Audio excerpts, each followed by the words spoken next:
lho kekno pakamu. Oh iya. Suwun ya Ki. Nggih, Mas. Bapak Karom. Pak, ana undangan tahlilan iki lho. Tangane sapa? Ini Pak Karom. Oh, ya wis ya selesai. Ya.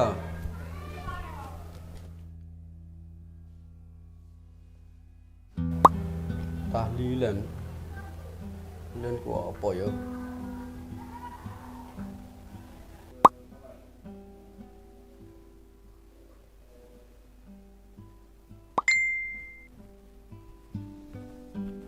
Iki undangane.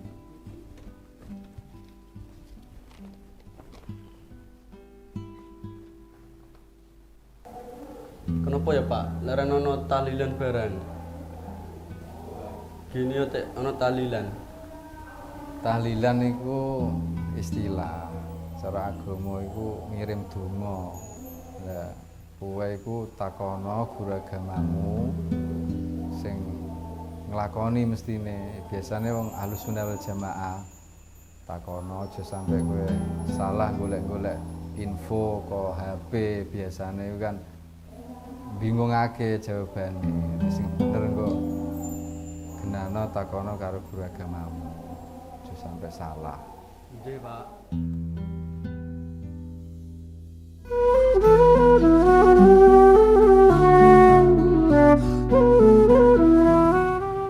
SMK selamat Jepang. Al-Fatihah. A'udzu billahi minasyaitonir rajim. Bismillahirrahmanirrahim. Alhamdulillahi rabbil alamin arrahmanir rahim maliki yaumiddin. Iyyaka na'budu wa iyyaka nasta'in ihdinas siratal mustaqim. Siratal ladzina an'amta 'alaihim ghairil maghdubi 'alaihim waladdallin. Amin. Ini tahlilan itu awalnya diambil dari kata halala yuhallilu tahlilan. Itu ucapan yang berbunyi la ilaha illallah, itu tahlilan.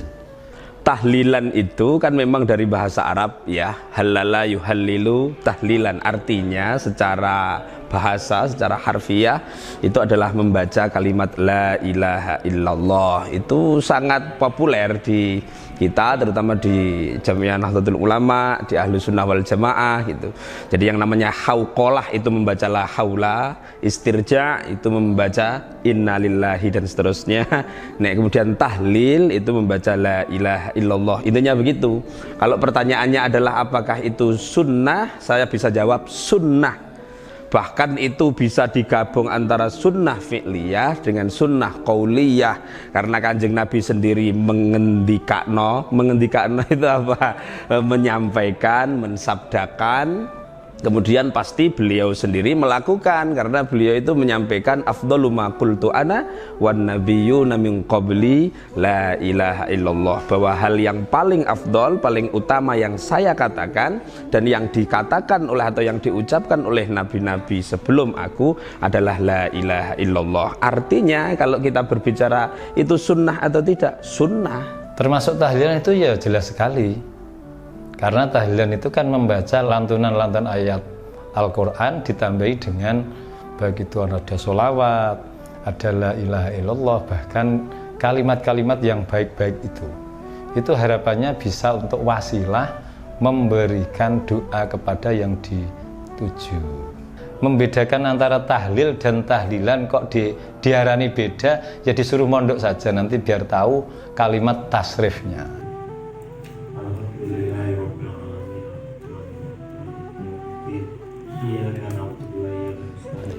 Kalau zaman dulu orang tahlilan yang mungkin hanya itu la ilaha illallah, la ilaha illallah, la ilaha illallah.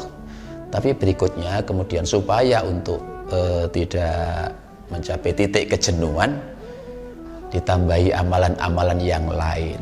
Di samping kata la ilaha illallah, supaya tidak mencapai titik kejenuhan untuk mengucapkan itu, ditambahi membaca surat Ikhlas, surat Muawwidzatain, ayat Kursi, surat Al-Baqarah. Ini sebagai bentuk tambahan amal.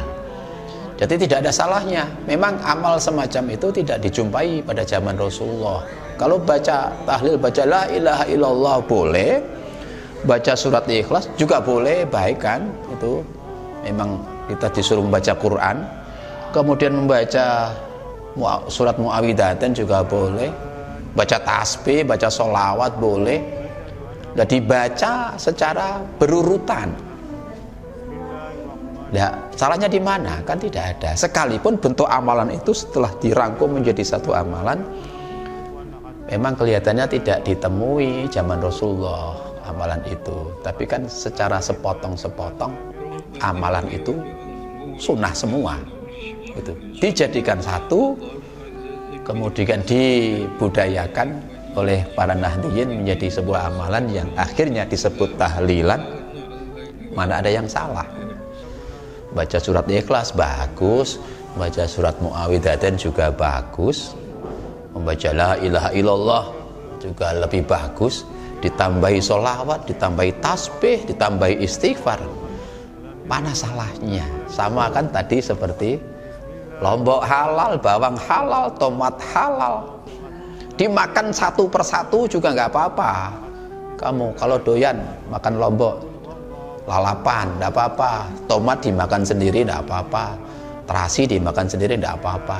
Tapi kalau dijadikan satu, dirangkum jadi satu, malah lebih enak, lebih lezat, kan malah bagus. Sama tadi ya, la ilaha illallah bagus, surat Ikhlas dibaca bagus, Muawwidzatain bagus. Lah ini cuma waktunya dijadikan satu secara berurutan, dibaca bareng-bareng dalam acara tahlilan. Di mana letak kesalahannya kalau dianggap bid'ah? Jadi mereka saja yang tidak memahami alur. Tadi alur amal tadi ada alurnya kan? Satu boleh, dikerjakan semua juga boleh. Gitu. Jadi mereka hanya salah paham atau mereka pura-pura tidak paham, gitu saja.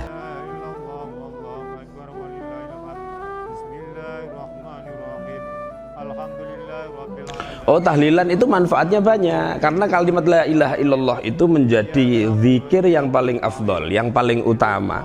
Kemudian la ilaha illallah karena zikir yang paling utama, kehidupan kita sehari-hari itu kan dipenuhi oleh zikir, dan seharusnya begitu, karena bidzikrillahi tatmainnul qulub, dalam bahasa Al-Quran ala bidzikrillahi tatmainnul qulub. Jadi kita harus ingat bahwa dengan zikir kepada Allah Subhanahu wa taala itu bisa tenang hatinya gitu ya. Sehingga kalau misalnya kepengen tenang ya zikir. Lah zikirnya apa? Afdaluz zikri la ilaha illallah. Zikir yang paling afdal itu la ilaha illallah. Nahdliyin tahlilan itu bahkan tidak hanya mengucapkan la ilaha illallah dengan zikir-zikir yang lain, membaca surat Al-Fatihah, Muawwidzatain, dan itu ada dasarnya semua. Manfaatnya apa? Manfaat bisa di mana saja, di sini, di sana. Maksudnya di dunia, di akhirat. Bagi yang hidup, bagi yang mati. Itu bermanfaat semua.